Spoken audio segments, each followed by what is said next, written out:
Welcome, everyone, to the screening of the original 1947 version of Nightmare Alley, starring Tyrone Power and Joan Blondell. It's the third and final installment of our summer Film Noir series. Tonight's hosts, Anne Chernow and Miggs Burroughs, are two of Westport's most legendary artists, and whose different takes on the film noir genre are on display in the fabulous exhibit in the Sheffer Gallery called Double Indemnity, and I hope you've all had time before the show to see it. When we started planning Anne's show back before COVID, she brought up the idea of a noir film series as a complement to the exhibit, and it's taken over 2 years to get here, but I hope you agree it was an idea worth waiting for. There's something really special about seeing these stylish black and white films on this giant screen and with our amazing sound system. Not to mention, where else do you get free popcorn with your movie? So now, I'll turn it over to Anne and Miggs, who will give you their take on tonight's film. Oh, thank you, Carol, and thank you, everyone, for being here, and Carol and the exhibit committee, the volunteers and helps out, and to the tech crew, Alex and David and Travis doing audio and video and all this stuff. The library is a phenomenal resource here. So Anne, why don't you tell us We thank everybody, and thank you all for coming. I have notes. Tyrone Power, the star of this film, those of you who are of age know that he was romantic and swashbuckling all his life. But suddenly he decided that he didn't want to play the lover anymore or the pirate. And so he opted for this role because he could have a different kind of acting experience. He convinced 20th Century Fox to buy the rights to The Great Stanton, which was an unsavory and scheming role, and a real departure from his usual role, which you're going to see if you know his work. For those of you who don't know noir like we do, it's a period piece, and it's not to be taken as if it were done now. You have to put yourselves back in the 1940s and accept it for what it was then. I find a lot of it is humorous because it's so dated and fun. But the rest of it is absolutely insane.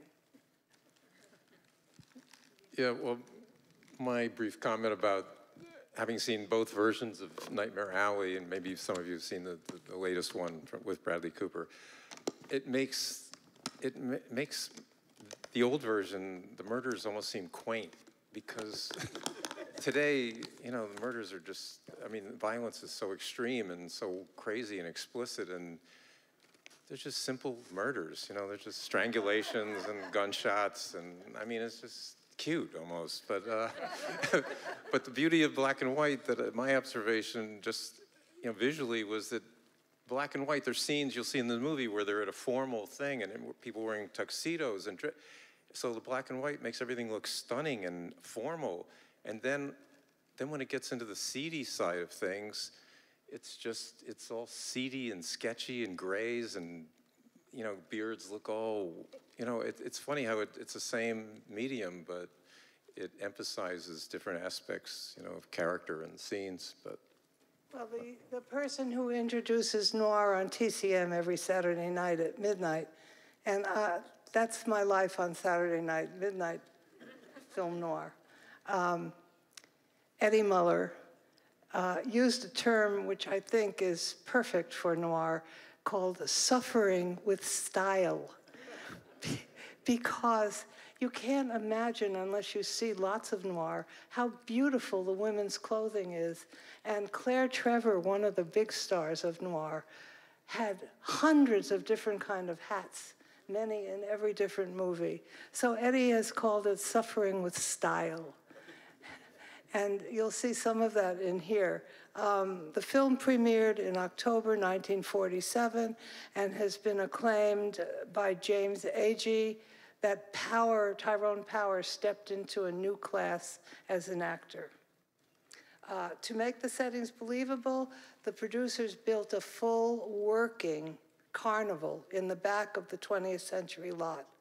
They also hired over 100 actual circus performers to perform in this. And the new one as well, Guillermo del Toro, who directed the current Nightmare Alley, also built the entire carnival, and there was no facades. Everything was, even things that didn't show, the real tents, there was attractions in all the tents, and you'll see there's a book of secrets, mentalism, and in the new movie, my brother and I got to interview one of the stars of the new movie, and he said everything was written in that book, even though you didn't see it. All the secrets were there for the actors to see it. Yeah. So, anyway. In this film, Tyrone Power becomes a drunk,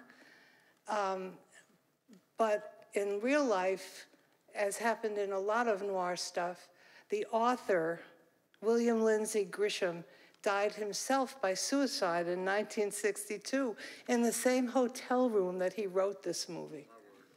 So it's more noir.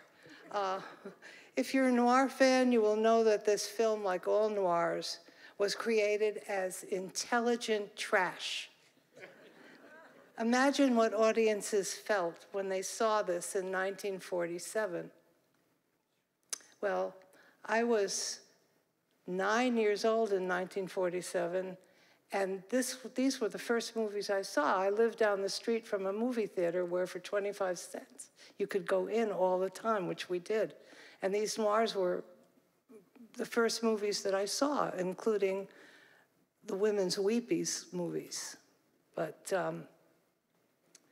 you have to look at this as an art film rather than as a murder and horror film. And if you do it that way, you'll understand it. Yeah, no, just enjoy the cinematography and the simplicity of the plot. I mean, it's great. So sweet. Yeah, so enjoy. Thank you.